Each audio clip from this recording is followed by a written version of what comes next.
tell me, what would it be like now? What choice would Rubежna make?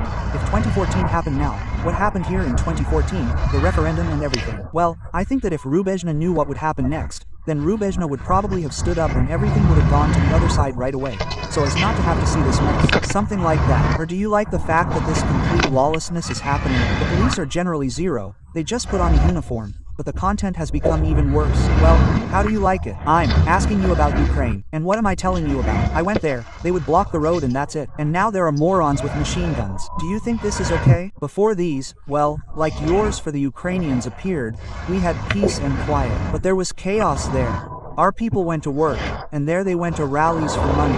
Or is it not so? Well, why did you destroy the country? And now you say, what if there was an LPR? Were you in the LPR?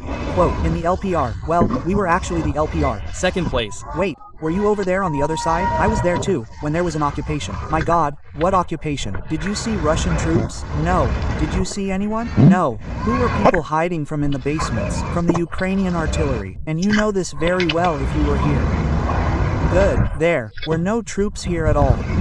You see, that means you were just a trifle. I know you'll cut it out, then remove everything, because you say, there was an occupation here, that means you weren't here, and you're just blah blah blah. And now you'll start to sling mud and say, but this person said this, he's bad, you weren't here, you didn't see anything, but you're talking nonsense. I am a fighter of the information fund, and you are talking nonsense? Why are you doing this? Now explain it to me.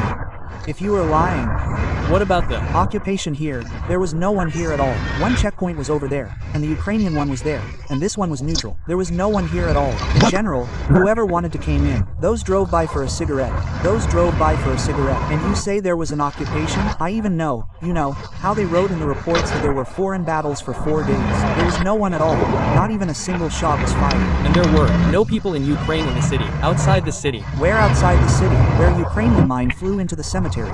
2 pieces of graves turned over. It was, well, you won't say this and you won't show this. Really? Really? Because you'll get a slap on the wrist for this. And your whole truth and your whole informational struggle consists of this, so that you can just lie to talk. Because I'll wait for you for the truth. The truth. The truth. You see, you don't even deny it. You're afraid of the truth. Just afraid. And so as not to be afraid of the truth. Go there. Go there. Show how it is there. How it is there, and then the truth will be. And so I became, here I was, there was an occupation, you were not here. Well, you understand, you know, the saying is, if the further you get into it, the thicker the partisans. The further from the front line, the more Russian troops for some reason. And the most interesting thing is that in Kyiv and in the western region everyone knows that they are fighting here, but here no one knows. But they know there and teach us how we live for some reason. Don't you know why? Probably because you were not there either. Just like here. You are just a fighter on the information front. To hang noodles on your ears, make a smart face and say, it's true. Yes. Yes. And why do you need it? What? Yes, if necessary. They will find it. The recordings will be found without any problem. But I don't think I said anything like that. No. Well, that's your opinion? Yes, that's my opinion. That's my opinion. And I think that's the opinion of the majority of the townspeople. Well, except for those stoners who are coming from that side, the corrupt officials. Thank you very much. Please. We're doing this right now, distributing humanitarian aid. I'm participating in this, in distributing humanitarian aid. Tell us about that interview in 1919. First of all, why did this correspondent suddenly approach you? He didn't approach. He had an editorial assignment. There was something there then, well, like the Minsk agreements, but how to conclude peace. And his assignment was to find as many as possible who didn't want peace, and that was to the bitter end. And I was walking to work, just walking to work, and there were 3 of them sitting there, the cameraman, he and another one riding on a swing. And, well, they hooked me. Well, and off he went. Further you saw it all. This material came out on YouTube a month later. I don't know what he wrote off to the SBU or something, and there either, well, I don't know what. But a month later I'm sitting at home in the evening, well, I just had dinner, drinking tea, a friend calls, you saw what you saw, and what about him? Well, the calls started right away. They call my daughter. Who's from where? Dad, drop it, leave. Well, I don't have YouTube. I don't know what they wrote there, but they say there was brutality on Ragolskaya's part.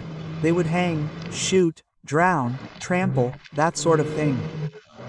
Well, and our people, basically, who met them on the street, all supported them. And now it's all 22, everything is gone. I think, should I really drop it and leave? The fact that it's, well, unbearable. This constant trampling. If Grandpa goes to May 9th, the police are standing next to him, taking away his St. George ribbon. You, damn it, look at him. The guy is 80, well, something like that. They want improvements, so that things get better faster, so that order comes, so that like Gottsman said, lawlessness is in the ear. Well, that's what they're waiting for, so that there is order. And in my opinion, how do we feel about the fact that war ended? That there were some kind of agreements like that? Well, I think so. When I was there, well, I told him, whoever wants to continue the war is not quite a normal person. Well, and he went on word by word. And that's it. He didn't want to answer my questions. He said, I am this. What's his name? He is a fighter on the information front.